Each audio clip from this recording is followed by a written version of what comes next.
Tata power smart meter विरुद्ध में गर्जिला आप आंदोलन चेतावनी।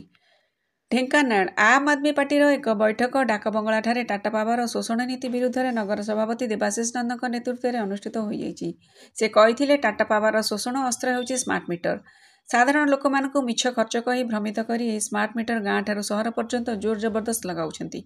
मुख्य अतिथि भाव पूर्वतन काउंसिलर गोपाल साहू एवं राज्य संपादक भरत कुमार दास जोगदे कही जेतेबेले टाटा पावर विद्युत विभाग को निज आयत्त को नेला विभिन्न योजना करी शासक दल को मोटा अंकर चांदा देउथिबार सूचना मिली।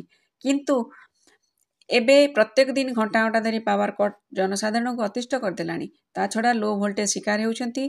संसदीय क्षेत्र सभापति पंकज नायक जोगदे कहिथिले अनेक स्थान में 3 बेला स्ट्रीट लाइट जलुवा बेले गरीब लोक मासे 2 मास बिजुली बिल न दे पारे तार घर लाइन काटी दिया जाउछि। केउठी उपभोक्ता अनुसार ट्रांसफार्मर नथिबारु बारंबार फ्यूज कटिबा घरे थिबा विद्युत उपकरण खराब हैला लो वोल्टेज सम्मुखीन होउछंती। स्मार्ट मीटर लागिबा परे बिजुली बिल प्राय 2 गुणा आसुछि।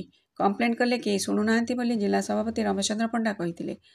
अतीत में आम आदमी पार्टी जिलार विभिन्न अंचल में पथप्रांत सभा करी प्रतिवाद करिथिला। वर्तमान टाटा पावर शोषण विरुद्ध में जिला वकील संघ सहित अनेक संगठन आंदोलन चेतावनी देइछंती। एही बैठक में जिला संपादक अनिल सामल, जिला युव सभापति स्वागत सिंह, नगर संपादक जितेंद्र पंडा, उपदेष्टा चित्तरंजन पाणी, सदस्य प्रमोद छोटराय, पूर्वतन पंचायत समिति मेंबर भरत सेनापति, सोमनाथ दास, महिला नेत्री निशामणि सामंतराय, छब्बी राउत, सुकांती राउत, अंतर्जामी साहू, पीताम्बर सामंतराय, जयदेव बेहेरा, नित्यानंद पंडा, ओडापड़ा ब्लॉक सभापति पीताम्बर दास, दीपक महापात्र, लक्ष्मीधर बेहेरा प्रमुख जोगदे टाटा पावर विरुद्ध में अभिभाषण देइथिले। एवं 26 नवेम्बर टाटा पावर शोषण नीति विरुद्ध में आंदोलन पर विभिन्न अंचल बुली सचेतन करिए बोली निष्पत्ति नियाଯାଇଛି।